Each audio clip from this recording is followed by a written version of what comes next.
I don't think this has been talked about enough, but Toyota has announced that they're looking to make a successor to the infamous 2JZ motor, and this time it's going to be a four cylinder.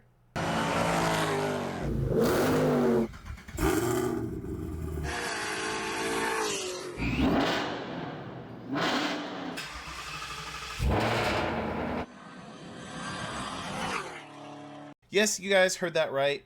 Let's do a short video talking about the surpassing of the 2JZ motor, going from a six cylinder to a four cylinder engine. Toyota is aiming to surpass it with their next gen engine. And this is crazy to me, but it also makes sense because let's think about this for a second. What is one really small engine right now that puts out a ton of horsepower and has a super thick block?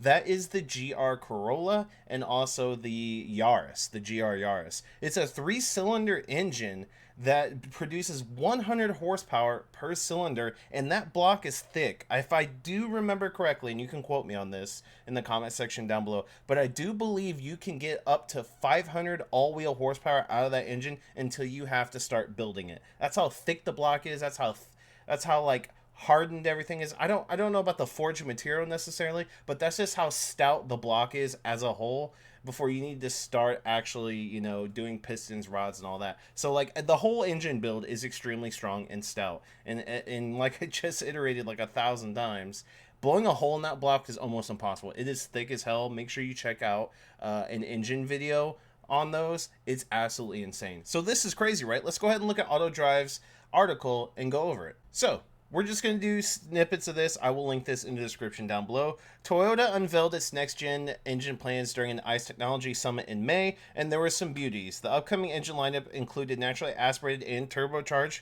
four cylinders with displacements ranging from 1.5 to 2 liters, but the real showstopper was the 2-liter turbocharged four-cylinder that Toyota engineers have set their sights on, making it more superior than the iconic 2JZ.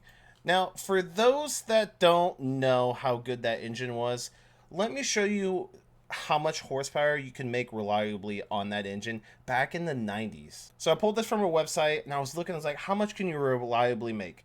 And they said, in our experience, when people keep the stock 2JZ GTE engines under 600 wheel, the engines will live longer than the owner ends up keeping their car. So 600 wheel horsepower.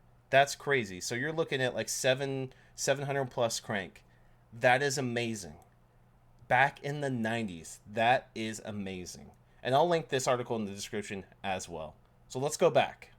So a Toyota engineer boldly stated that Toyota has a globally popular engine called the 2JZ engine.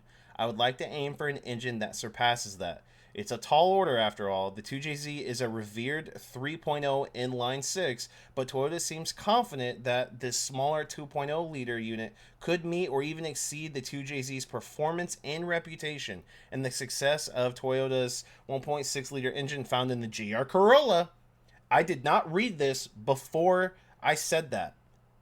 I want to reiterate, I did not read this before I said that. We're reading this together for the first time. Found in the Corolla shows what can be achieved when compact engines are pushed to their limits. So yeah, and again, it's immediately what I thought. That engine is built so freaking well, it's so freaking beefy that it makes sense that they're able to push 100 horsepower per cylinder.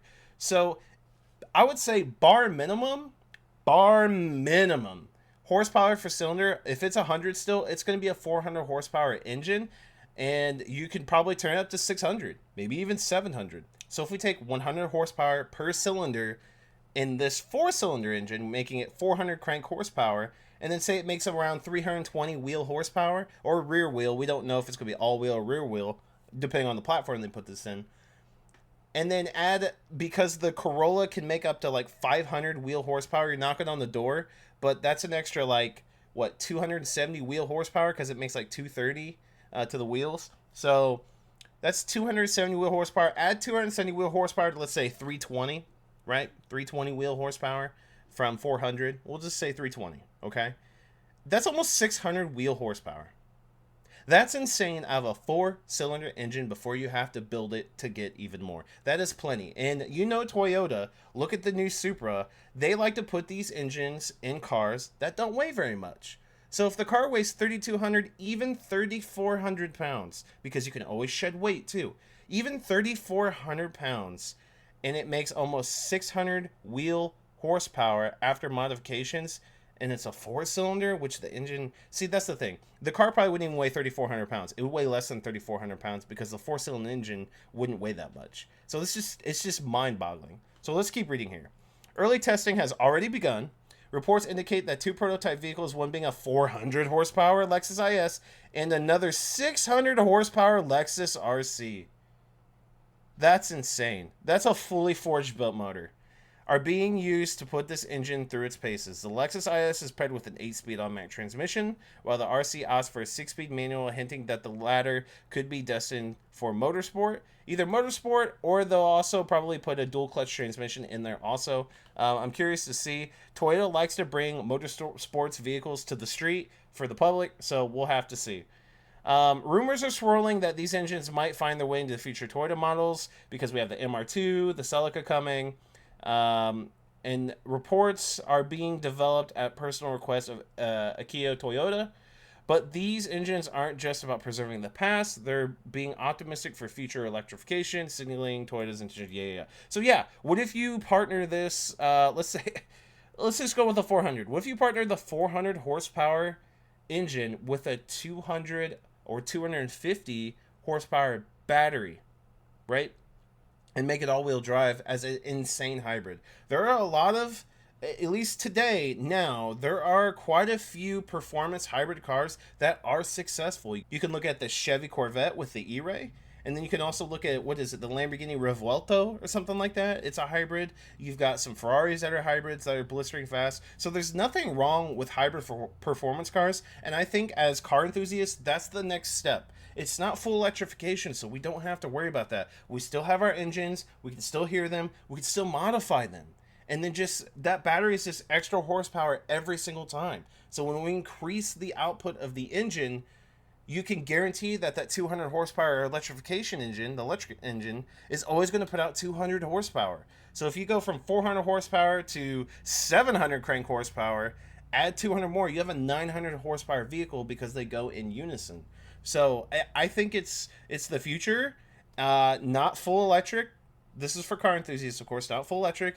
I think the hybrid stuff and hybridization is amazing, and it'll give tuners more to play with as well. So yeah, let me know what you guys think in the comment section down below. I think things are looking up for the future of being a car enthusiast and putting out a ton of power still in ICE engines.